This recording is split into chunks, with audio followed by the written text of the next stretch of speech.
I go by the name of Lupe Fiasco, representing that first and 15. Yeah, and this one right here, I dedicate this one right here to all my homies out there grinding. You know what I'm saying? Legally and illegally.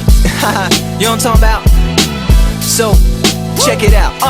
First got it when he was 6, didn't know any tricks. Matter of fact, first time he got on it, he slipped, landed on his hip and busted his lip.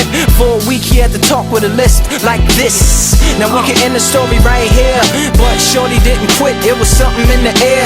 Yeah, he said it was something so appealing, he couldn't fight the feeling, something about it. He knew he couldn't doubt it, couldn't understand it. Branded, since the first kick flip he landed. Labeled a misfit, a bandit. Cocoon, cocoon, cocoon.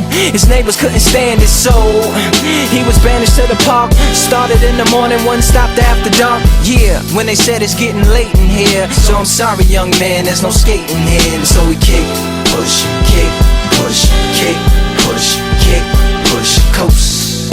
And away he rolled, just a rebel to the world with no place to go. And so we kick, push, kick, push, kick, push, kick, push, coast. So come and skate with me, just a rebel looking for a place to be. So let's kick.